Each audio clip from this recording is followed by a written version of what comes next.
நான் ஒரு டீ போடுங்க.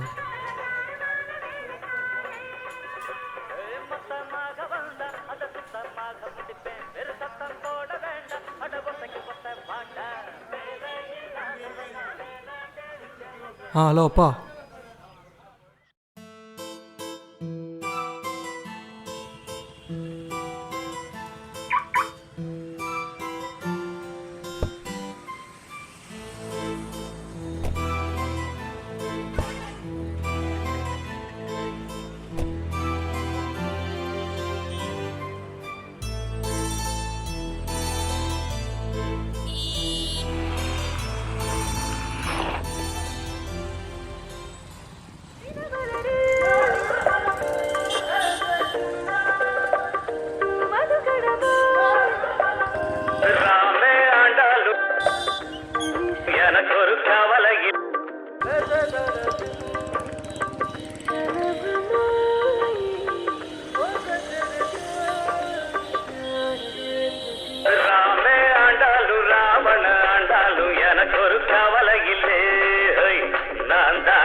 ஹலோ.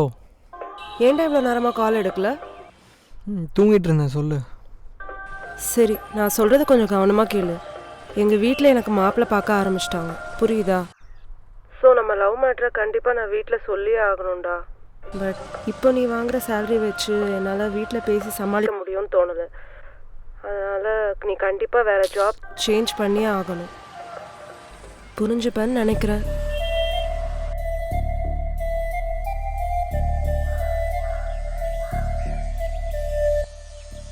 தம்பி, நீ வேலைக்கு சேர்ந்து எத்தனை வருஷம்ப்பா ஆகுது?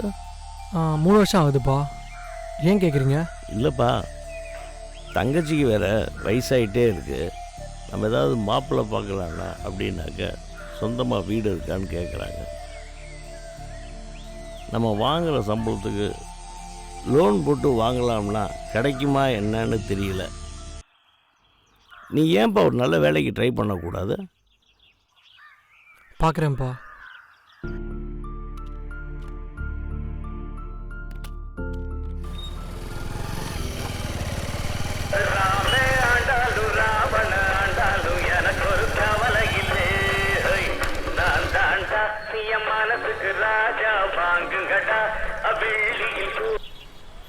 Hello. Yeah, tell me. Yeah, it's been around 3 years. Yeah, tomorrow I'll be free. Sure, thanks.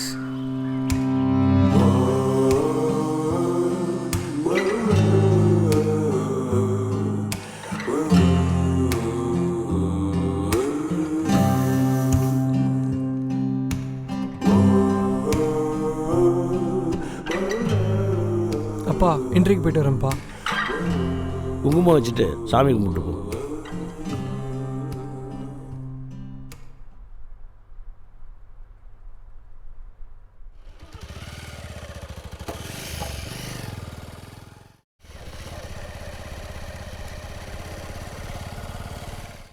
அப்படியா? நேற்று கூட கோவிலில் பார்த்தாங்கண்ணா, ஒன்றுமே சொல்லலையே. சரி, நான் அப்புறம் கூப்பிட்றேன். என்னப்பா இன்டர்வியூ என்னாச்சு? ஹெச்ஆர் அப்புறமா கால் பண்ணுறேன்னு சொல்லியிருக்காங்க. நான் அப்படியே ஆஃபீஸ்க்கு கிளம்புறேன். நான் ஆஃப்டர் தான் பர்மிஷன் போட்டு வந்திருக்கேன். ஸோ நான் உடனே கிளம்பணும். தம்பி, சாப்பிட்டியா?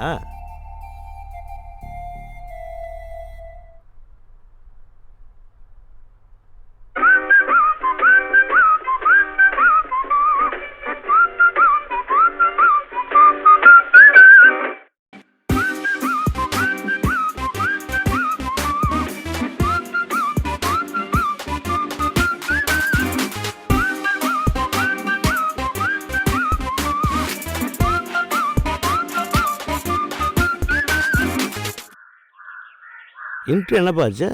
ரிசல்ட் மெயில் பண்ணுறேன்னு சொல்லியிருக்காங்கப்பா. புத்தியுள்ள மனிதன் எல்லாம் வெற்றி காண்பதில்லை, வெற்றி பெற்ற மனிதன் எல்லாம் புத்திசாலி. இன்னும் மேனேஜர் ஒன்று இருக்குப்பா. இன்டர்வியூ என்னாச்சு?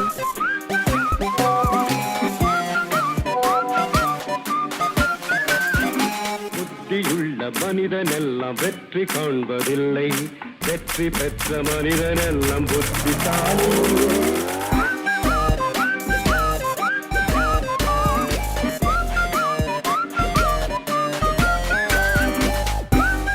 Salary, HR, skill set match ஆனு சொல்கிறாங்க. பணம் இருக்கும் மனிதரிடம் மனம் இருப்பதில்லை. மனம் இருக்கும் மனிதரிடம் பணம் இருப்பதில்லை.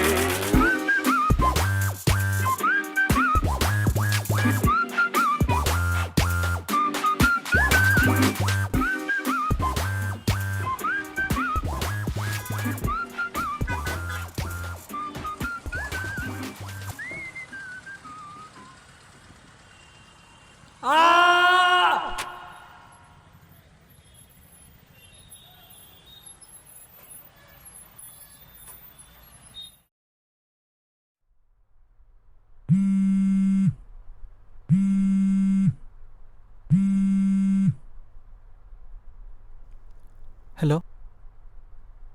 Yeah, tell me.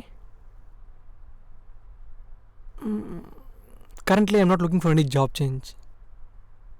Yeah, thank you.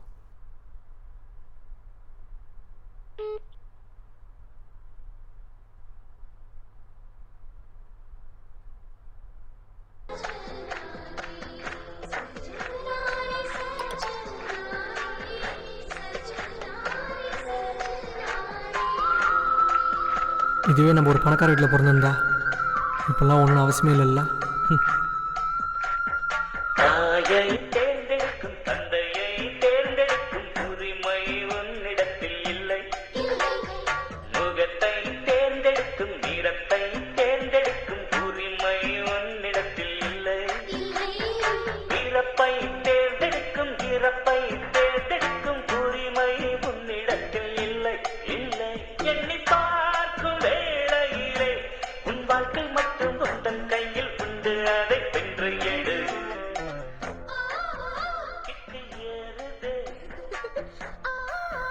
வெட்கம் போனது உள்ளுக்குள்ளே ஞானம் கூறுதே. உண்மையெல்லாம் சொல்ல தோணுதே. Hello? Yeah, you called me just before. Yeah, I'll be attending the interview tomorrow. Sure. Which location? Yeah, sure. I'll be there. Yeah. Thank you. கையில் என்ன கொண்டு வந்த கொண்டு செல்ல. சாமி கும்பிட்டு போ.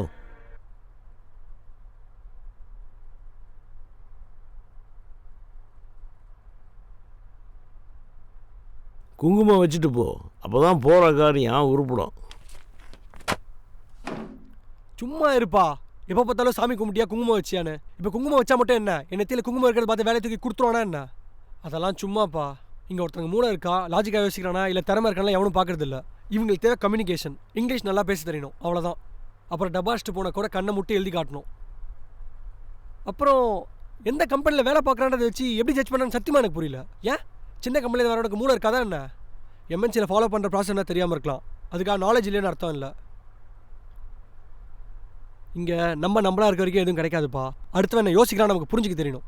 அப்போ தான் நமக்கு வேண்டியது கிடைக்கும். நான் வரேன்ப்பா.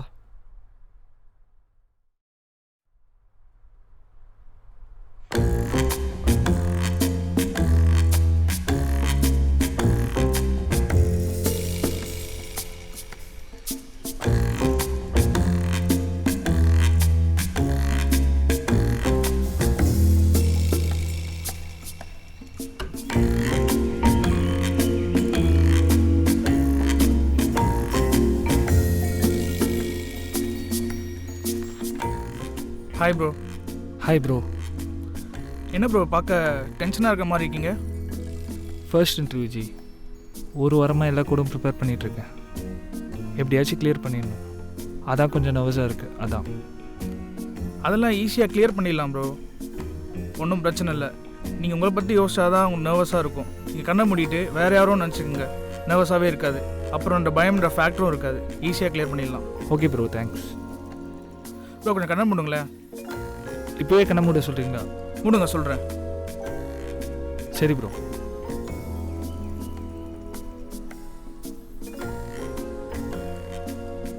வரப்போ கோயிலுக்கு போயிட்டு வந்தேன், அதான். Hi bro, I'm Nitish. Hi. ஓ, ரொம்ப கான்ஃபிடெண்ட்டாக இருக்கீங்க போல். ஏன் கான்ஃபிடெண்ட்டாக இருக்கிறதுல என்ன தப்பு? கான்ஃபிடெண்ட்டாக இருக்கிறது தப்பு இல்லை ப்ரோ. ஒருத்தரோட கான்ஃபிடென்ட் அவரை பாசிட்டிவ் வேலை மட்டும் தான் திங்க் பண்ண வைக்கும், பட் நெகட்டிவ் சைட்ஸ் திங்க் பண்ண வைக்காது. அங்கே தான் நிறைய பேர் ஃபெயில் ஆகிறாங்க. ப்ரோ கொஞ்சம் கண்ண மூடுங்களேன். எதுக்கு? கண்ண மூடுங்க சொல்கிறேன். Hi bro. Hi bro. உங்களை பார்த்தா இன்ட்ரெஸ்டே இல்லாமல் இன்டர்வியூ வந்த மாதிரி இருக்குது. நானும் 6 மாதமாக அட்டன் பண்ணிட்டு இருக்கேன் ப்ரோ. சின்ன கம்பெனிலேருந்து வரேன், கம்யூனிகேஷன் சரியில்லைன்னு உடனே அனுப்பிடுறாங்க. பழகிருச்சு. இந்த கம்பெனிக்கும் ரிசல்ட் என்னன்னு தெரிஞ்சு தான் ப்ரோ அட்டன் பண்ணுறேன். நான் சொல்கிறத கவனமாக கேளு.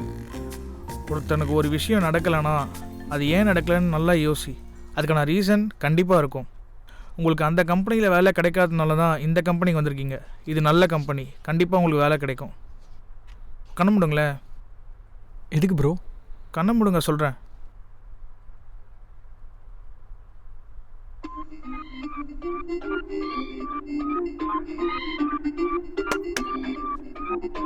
டைம் ஆயிடுச்சு கைஸ், இன்டர்வியூ ஸ்டார்ட் பண்ணலாமா? என்ன அப்படி பார்க்குறீங்க? நான் தான் உங்கள் 3 பேரையும் இன்டர்வியூ எடுக்க போகிறேன். கொஞ்சம் சீக்கிரம் வந்ததுனால உங்கள் கூட உட்காந்து உங்கள் 3 பேரையும் அனலைஸ் பண்ணிட்டு இருந்தேன். பட் அதில் ஒரு ரீசனும் இருக்குது. கமிங் சைட் இன்டர்வியூ ஸ்டார்ட் பண்ணிடலாம். இந்த இன்டர்வியூ நீங்கள் நினைக்கிற மாதிரி இருக்க போகிறதில்ல. No aptitude, no coding and no technical questions. நீங்கள் 3 பேரும் ஒரு பசில் சால்வ் பண்ண போகிறீங்க, பட் இன் ரியல் டைம். கேட்கவே இன்ட்ரெஸ்டிங்காக இருக்கா? உங்கள் 3 பேரில் ஒருத்தருக்கு தான் இந்த ஜாப், அதுவும் ஃபஸ்ட் சால்வ் பண்ணுறவங்களுக்கு. நான் கொஸ்டின் கேட்டு முடித்த உடனே உங்களுக்கு கொடுக்க போகிற டைம் 15 minutes. அதில் யார் ஃபஸ்ட் சால்வ் பண்ணுறீங்களோ அவங்களுக்கு தான் இந்த job. Which means no manager round and no HR round. Sir, இது ஐடி கம்பெனி தானே, இதை மட்டும் சால்வ் பண்ணிட்டா போதுமா? கோடிங் நாலேஜ் இல்லைனா பிரச்சனை இல்லையா? Good question. சரி, இப்போ ஒரு பேப்பர் எடுத்து உங்கள் 3 பேர் கையிலையும் கொடுத்து ஃபிபனாசிஸ் அல்காரிதம் எழுத சொன்னு வச்சுக்கோ. நீங்கள் என்ன பண்ணுவீங்க? எழுதிடுவீங்க கரெக்டாக. பட் உங்கள் மனசாட்சி தொட்டு சொல்லுங்கள், அதை எப்போயாச்சும் ப்ராக்டிக்கலாக உங்கள் ப்ராஜெக்டில் யூஸ் பண்ணியிருப்பீங்க? உங்களுக்கு ஸ்கிரிப்ட் எங்கே வேணாலும் கிடைக்கும் கூகுள் தட்டினீங்கன்னா. பட் அது எங்களுக்கு வேணாம். ஒரு பிஸ்னஸ் நீட் இருக்கும்போது லாஜிக்கலாக திங்க் பண்ணி அதுக்கான ப்ராப்ளம் சால்வ் பண்ண தெரியணும். சுருக்கமாக சொல்லணும்னா அவனுக்கு யோசிக்க தெரியணும். அதை என்னோட எக்ஸ்பெக்டேஷன் அண்ட் அவர் கம்பெனி டூ. சரி, இப்போ டேரெக்டாக கொஷின் கேட்பிடலாம். நான் சொல்கிற இன்ஸ்ட்ரக்ஷன் நல்லா கேட்டுக்குங்க. என் கையில் இருக்கிற இந்த 2 ஷீட்டில் ஒன்றுத்தில் குங்குமம், இன்னொன்றில் விபூதி இருக்குது. இது 2த்தில் தான் ஏதோ ஒன்று உங்கள் ஃபேஸில் இருக்குது, ஐ மீன் உங்கள் நெத்தியில். ஸோ உங்கள் நெத்தியில் எய்தர் குங்குமம் ஆர் விபூதி எது வேணாலும் இருக்கலாம். நீங்கள் 3 பேரும் மற்றவங்க ஃபேஸில் என்ன இருக்குன்னு பார்த்துக்கலாம். பட் அதை அவங்கக்கிட்ட சொல்லக்கூடாது. அப்படி சொன்னாலும் லாஸ் உங்களுக்கு தான். அதே மாதிரி உங்கள் நெத்தியில் என்ன இருக்குன்னு நீங்கள் பார்க்கவும் கூடாது, பார்க்கவும் முடியாது. நான் இப்போ உங்ககிட்ட 2 கொஷின் கேட்க போகிறேன். அதில் first question is very simple, which every one can answer. But second question கேட்ட உடனே உங்களுக்கு 15 minutes டைம் தருவேன்.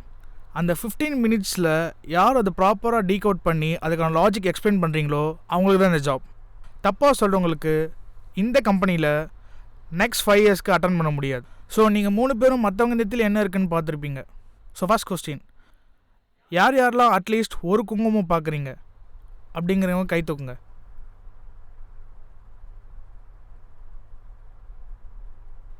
குட். ஸோ உங்கள் 3 பேர் கணக்கும் அட்லீஸ்ட் ஒரு குங்குமம் தெரியுது, கரெக்டாக? ஓகே. இப்போ செகண்ட் கொஸ்டின், இதை நல்லா யோசித்து பதில் சொல்லுங்கள். உங்களுக்கு 15 minutes டைம் கொடுக்க போகிறேன். இதில் தான் உங்கள் வேலையே இருக்குது. இப்போ யார் நெத்தியில் குங்குமம் தான் இருக்குது அப்படின்னு நினைக்கிறீங்களோ அவங்க எழுந்திரிச்சு நின்று அதுக்கான லாஜிக் எக்ஸ்பிளைன் பண்ணுங்கள்.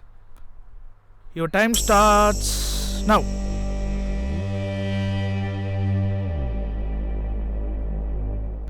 என் நெத்தியில் குங்குமம் தான் இருக்குதுன்னு என்னால் கன்ஃபார்மாக சொல்ல முடியுமா? என் நெத்தியில் விபூதி கூட இருக்கலாம்ல.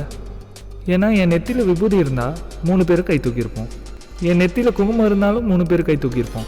இதை வச்சு எப்படி நம்ம நெத்தியில் குங்குமம் இருக்குமா இல்லையான்னு தெரிஞ்சுக்கிறது?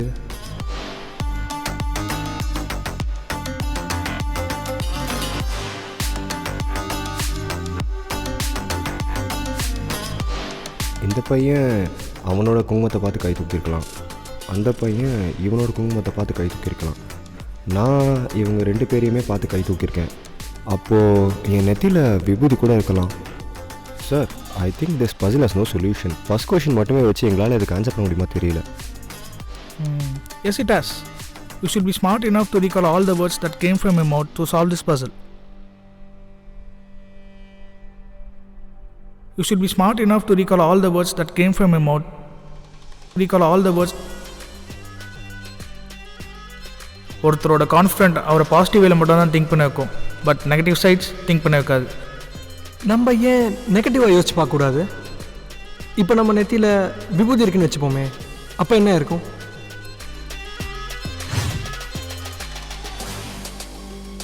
யார் யாரெல்லாம் அட்லீஸ்ட் ஒரு குங்குமம் பார்க்குறீங்க அப்படிங்கிறவங்க கை தூக்குங்க.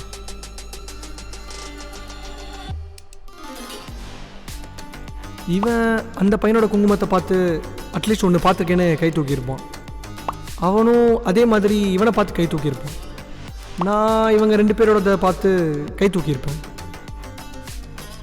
அப்போது ஃபர்ஸ்ட் கொஷனில் எந்த சேஞ்சும் இருந்திருக்காது, 3 பேருமே கை தூக்கியிருப்போம். ஸோ மேபி செகண்ட் கொஷனில் தான் எதனா டெஸ்ட் இருக்கணும்.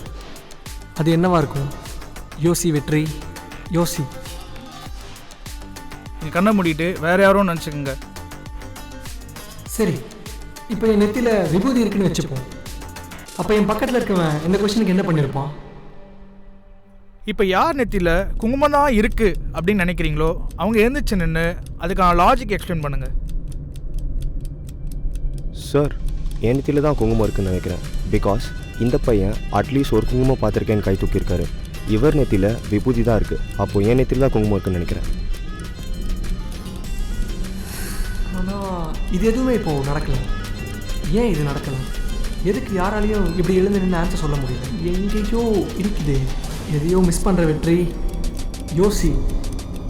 ஒருத்தனுக்கு ஒரு விஷயம் நடக்கலைன்னா அது ஏன் நடக்கலைன்னு நல்லா யோசி. அதுக்கான ரீசன் கண்டிப்பாக இருக்கும். என்ன ரீசனாக இருக்கும்?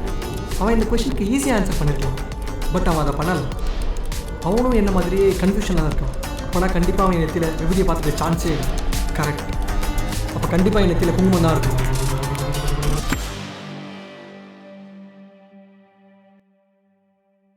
அப்பா, இன்டர்வியூவில் செலக்ட் ஆகிட்டேன்ப்பா.